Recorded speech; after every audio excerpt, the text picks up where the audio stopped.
பண்ணிருக்க மாட்டீங்க, தவறு ஒன்று செஞ்சிருக்க மாட்டீங்க. வீண் பழிகள் சுமத்துறாங்களா, வீண் புகார் உங்களை வைக்கிறாங்களா, பரவாயில்ல. அல்லேலூயா.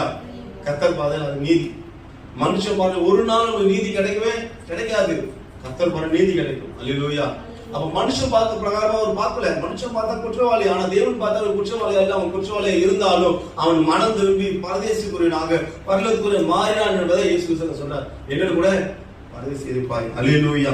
அது 6வது வசனத்தை வாசிங்க. எபிரேயர் நிருபம் 7ஆம் அதிகாரம் 26ஆம் வசனம் வாசிக்கும் போது 7:26 இயேசுவை குறித்து அங்க தெளிவா சொல்லப்படுவது,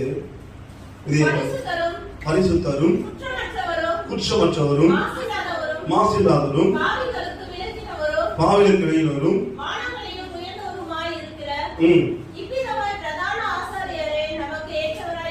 அல்லேலூயா.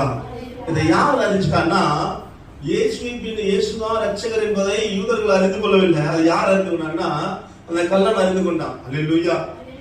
கல்லன் அறிந்து கொண்டான். அவனுக்கு தெரியும் இவர்தான் மேசியா, இவர்தான் ரட்சகர், இவர்தான் என்னை கொண்டு போய் விடுகிறவர், என்னை சமாதிக்கு உட்பட்டு வர இவர்தான் என்பதை அறிந்து கொண்டான். இவர் பரிசுத்தர் என்று அறிந்து கொண்டான். ஆனா உலகம் அவரை இகழ்ந்தது. அல்லேலூயா. என்ன பண்ணுச்சா? இகழ்ந்தது. பக்கத்துல இந்த கல்லன் இகழ்ந்து பேசுறான். நீ மேசியாவனால் உன்னை ரட்சித்துக்கொள், என்னையும் ரட்சித்துக்கொள், என்னை காப்பாற்றணும் கேட்கிறான். கவனிய. அப்ப இந்த வார்த்தை சொல்லும் போது